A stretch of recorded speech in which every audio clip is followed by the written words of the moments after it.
pag-ibig sa amin ay hindi nagmamago. Ang iyong kabutihan at katapatan ay lagi mong ipinaparanas sa amin sa bawat umaga.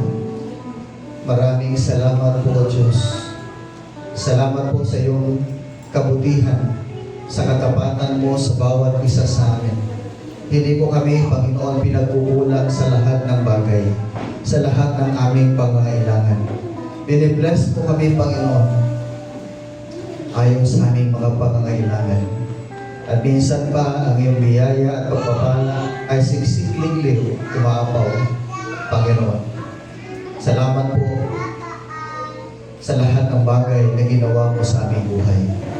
Thank you, Lord, sa iyong buhay na inalay para sa amin. Thank you, Lord, dahil binayaran mo ang aming mga kasalanan. Thank you, Lord, dahil pinatawad mo kami sa lahat ng aming mga sala. Thank you, Lord, dahil binigyan mo kami ng panibagong puso. At ngayon, Lord, patuloy po kaming lumudulog sa iyo. Samahan mo po kami at gabayan sa aming panibagong paglakad, Panginoon. Paglakad, Lord, ayon sa iyo pong kalooban. At ituro mo sa amin, Panginoon, ang tunay o direksyon, Panginoon, patungo sa iyo. Ibigay mo sa amin, Panginoon, ang nais mong ipagkaloob sa amin, Panginoon. O Diyos, salamat po sa lahat na pinagkaloob mo sa amin, Panginoon. Salamat po sa iyong pag-ibig. Salamat po sa kaligtasan. Salamat po, Panginoong Jesucristo sa cross. Thank you, Lord. Hallelujah. We worship you, Lord. Oh, glorify your name, O God. Salamat po, Panginoon. Lord, sa aming pong pasamantalang paghiwa-hiwalay, nawa patuloy po namin maranasan ang kagalagan sa aming mga puso at patuloy kami maglilingkod sa iyo.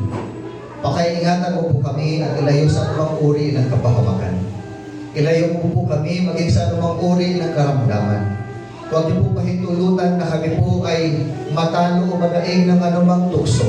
Bagkus bigyan mo kami ng lakas at kapangyarihan upang kami po ay magtagumpay, Panginoon, sa buhay.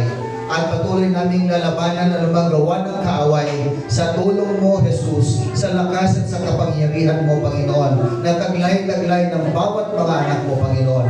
Lord, i-bless niyo rin po maging anumang mga pinagkakitaan ng bawat mga anak mo, Panginoon, sa iglesia nito.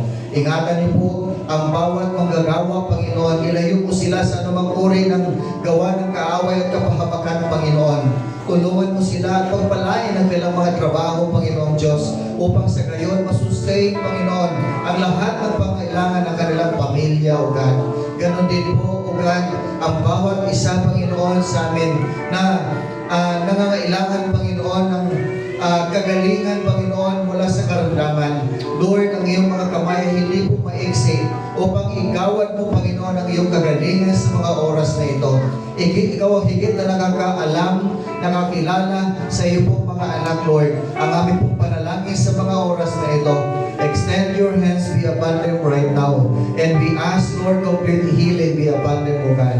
Ganon din po sa aming mga kapatiran. Kung may nanghihina, physically and spiritually, O God. Lord, ang iyong mga salita, ang patuloy na kanilang alalahanin, ang iyong mga pangako, Panginoong Diyos, na sinasabi mo, Lord, hindi mo kami iwanan, hindi mo kami pababayaan, Panginoon. Palakasin mo sila, Lord, spiritually sa mga oras na ito, Panginoon. At sila po'y manumbalik sa kanilang paglilingkod na masigasig, Panginoon, at magbibigay ka ng lakas, Panginoon, para sa kanila upang mapagtagumpayan ang anumang mga karamdaman o panghihina na kanila pong naranasan sa mga oras na ito. Bless also each one of us, Lord, financially, Panginoon. Sustain us, Lord, ng lahat ng aming pong pangangailangan. And continue to give us strength and wisdom, Lord God, upang aming pong mapagtagumpayan ang lahat, Panginoon. Maraming salamat po, Diyos. Purihin ka, sambahin ka, at uuwi kami sa aming mga tahanan na punong-puno ng kagalakan, pag-ibig, Panginoon, at ang pag-ibig na ito ay nadaloy sa aming mga puso. Church, sumayin nawa ang pagpapala ng Diyos Ama at ng Anak at patnubay ng Espiritu Santo simula ngayon magpakailanman.